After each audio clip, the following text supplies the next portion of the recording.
Hello everyone, welcome to वी1। इसके पहले वाले वीडियो में हमने बूलियन तक कवर किया था। ओके, इस वाले वीडियो के अंदर हम फ्लोट, डेसिमल एंड डबल क्या होता है वो देखेंगे। उसके बाद हम ऑप्शनल फील्ड्स क्या होती है वो भी देखेंगे। तो एम, उसके बाद एफ और ये क्वेश्चन मार्क, इसका इसका मीनिंग क्या है एक डेटा टाइप को डिस्क्राइब करने के ऊपर। तो इन सारी चीज़ों के बारे में हम बात करने वाले हैं इस वीडियो के अंदर। तो ये छोटा सा वीडियो होने वाला है, ज़्यादा मैं इसको लेंदी नहीं करूँगा इस वीडियो को। तो स्टार्ट करते हैं डायरेक्टली विथ हमारा प्रीवियस वाला जो एग्ज़ाम्पल था।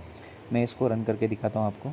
अगर ये आपने नहीं क्रिएट किया है तो आप मेरा पहले वाला वीडियो देख सकते हो, जिससे ये आप क्रिएट कर सकते हो। Okay, application. तो हम यहाँ पर आईडी देख पा रहे हैं, ग्रेड देख पा रहे हैं और उसका स्टेटस देख पा रहे हैं।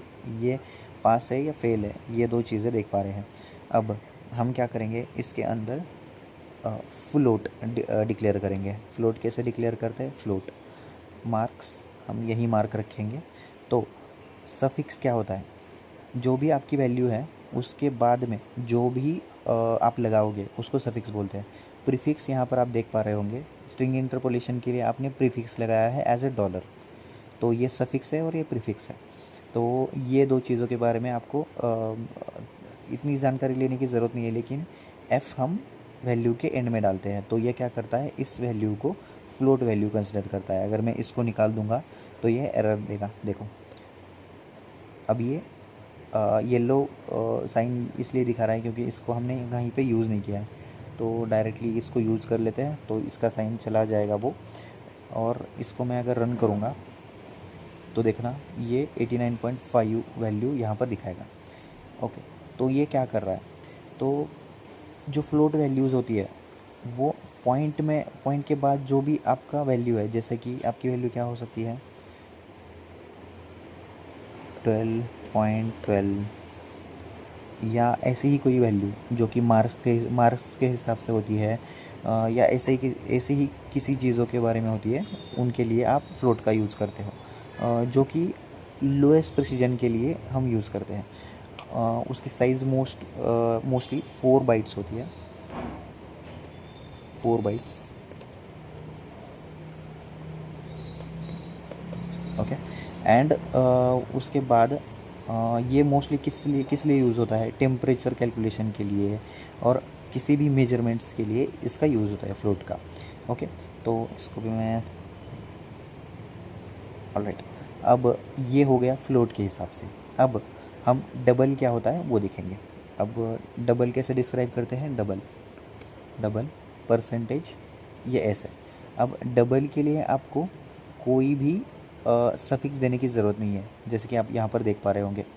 तो डबल के लिए कोई भी सफिक्स देने की ज़रूरत नहीं है, ऐसे ही आप इसको प्रिंट करवा सकते हैं। देखो, परसेंटेज।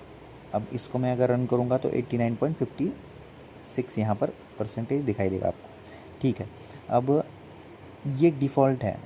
अगर आप कोई भी पॉइंट वाली वैल्यू आपके कोड के अंदर ले रहे हो ना, तो आपको, अगर आप कोई भी ये नहीं ले रहे हो, सफिक्स नहीं ले रहे हो, तो आप एज उसको डबल डिक्लेयर कर रहे हो। ओके, ये डिफ़ॉल्ट डबल होता है अगर आपने कोई भी सफिक्स नहीं लिया है तो इसकी वैल्यू क्या होती है? 8 बाइट्स। ओके, और 8 बाइट्स का यूज़ करके आप बहुत बड़ी लेंथी स्ट्रिंग इसके अंदर डाल सकते हो। स्ट्रिंग ही बोल रहा हूँ मैं, इंटीजर यहाँ पर डाल सकते हो। ऑलराइट, तो वो होने के बाद ये मोस्टली ये डिफ़ॉल्ट होता है। और जो भी डेसिमल वैल्यूज़ होती है वो कंटेन करने के लिए डबल का यूज़ होता है। ऑलराइट, तो आपको ध्यान में क्या रखना है, ये मीडियम प्रायोरिटी के लिए होता है। उसके बाद ये 8 बाइट का होता है। फ्लोट कितने बाइट का होता है? 4 बाइट का होता है। उसके बाद अब नेक्स्ट हमारा डेटा टाइप है डेसिमल। ओके, तो लार्ज डेसिमल। अब देखो यहाँ पर यम आपको सफिक्स की तरह दिखाई दे रहा होगा। मैं अगर इसको निकाल दूंगा तो ये एरर दे देगा। आप कैपिटल या स्मॉल दोनों टाइप से यम लिख सकते हैं। ओके, तो दोनों टाइप से आपने यम लिखा। अब इसको हम प्रिंट करवा देते हैं। तो देखो ये यहाँ पर वैल्यू आ गई है। तो ये हाईएस्ट प्रिसीजन अगर आपको चाहिए 16 बाइट इसका यूज़, ये 16 बाइट का होता है। अगर आपको हाईएस्ट प्रिसीजन चाहिए, जैसे कि मनी ट्रांसफ़र, पैसे को लेकर कोई चीज़ है, फाइनेंशियल कैलकुलेशन है, तो उन सब चीज़ों के लिए ये डेसिमल का यूज़ होता है। ओके, तो फाइनेंशियल एप्लीकेशन जो भी आपका होता है उसके अंदर डेसिमल का यूज़ होता है। ऑलराइट, तो आपको ये ध्यान में रखना है इनका प्रिसीजन क्या है। प्रिसीजन आपको आपके एप्लीकेशन में कौन सा प्रिसीजन का वैल्यू आपको चाहिए, उस हिसाब से आप फ्लोटिंग के, डबल के या डेसिमल के वेरिएबल्स आपके एप्लीकेशन के अंदर डिक्लेयर कर सकते हो। ऑलराइट, ये चीज़ें थी about decimal value, how we declare in our C sharp application.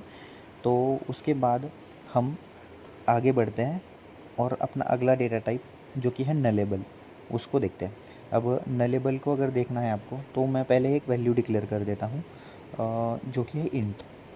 अब हमारे एप्लीकेशन के अंदर हम क्या कर रहे थे, देखो नलेबल क्या है, ऑप्शनल सब्जेक्ट है हमारा।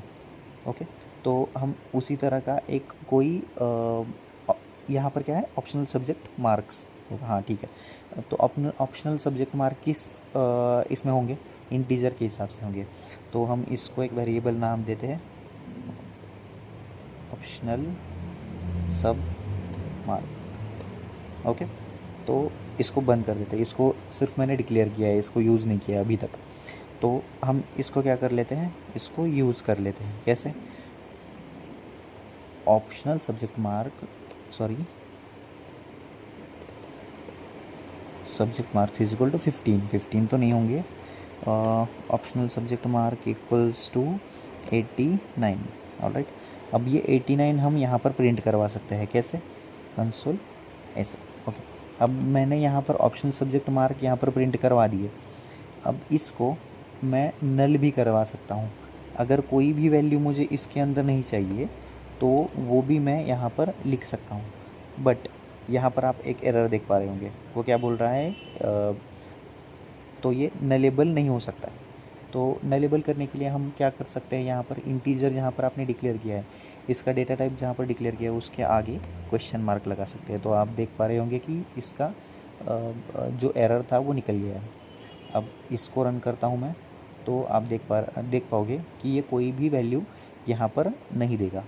अगर कोई वैल्यू आप यहाँ पर दे दोगे, जैसे कि 89 मैंने यहाँ पर दे दी वैल्यू, जो कि इसको कोई इफ़ेक्ट नहीं होगा। देखना, अब ये 89 आपको दे देगा। अगर कोई भी वैल्यू आपके बैकएंड के ऊपर से या कोई भी आपके डेटाबेस के अंदर कोई वैल्यू नहीं है, तो आप उसको डिक्लेयर कर सकते हो एज अ नलेबल टाइप। सो वो क्या करेगा, आपको एरर नहीं देगा। समझ रहे हो, तो नल मैंने यहाँ पर लिखा, इसको रन किया, क्योंकि हमारे पास कोई ऑप्शनल सब्जेक्ट नहीं था तो उसके लिए मार्क्स हमारे पास नहीं आए हैं। तो इसको हम कंडीशन की तरह भी लिख सकते हैं एज अ स्ट्रिंग। अगर ये नल है तो उसके लिए क्या करो, we don't have any optional subject, ऐसा लिख सकते हो आप।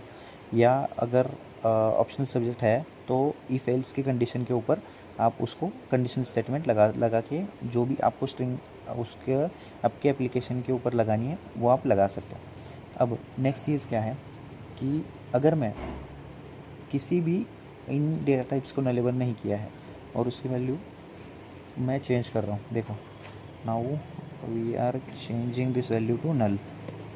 ओके, तो नल वैल्यू क्या करेगी, ये एरर दे देगी। लेकिन अगर मैं इसको क्वेश्चन मार्क लगाऊंगा यहाँ पे, तो ये आपकी नल वैल्यू एक्सेप्ट करेगा। तो ये नलेबल डेटा टाइप आपका बन गया है। समझ रहे हो, तो ऐसे आप आपकी डेटा टाइप को नलेबल बना सकते हो। ओके, तो ये नलेबल का कंसेप्ट बहुत इम्पॉर्टेंट है। जब भी आप एक फुल फ्लेज्ड वर्किंग एप्लीकेशन देखोगे, उसके अंदर मोस्टली ये डेटा टाइप्स आपके नलेबल होते हैं, क्योंकि सारा डेटा तो उसकी वैल्यू उसके ऊपर मीन्स डेटाबेस के अंदर सारे डेटा की वैल्यू भरी हुई होनी चाहिए, ऐसा तो नहीं है।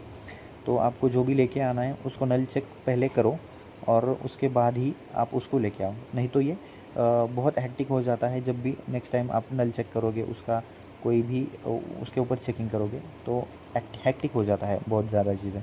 तो ये दो ही मेजर डेटा टाइप्स के बारे में मैंने आपको इस वीडियो के अंदर जानकारी दी है।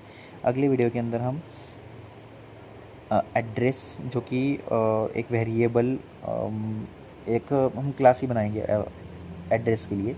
उसके बाद डिक्शनरी हम डिक्शनरी का यूज़ करके हम ये मार्क्स उसके अंदर ऐड करेंगे। ओके, तो thank you for watching this video. Do like, share and subscribe to my channel. Thank you.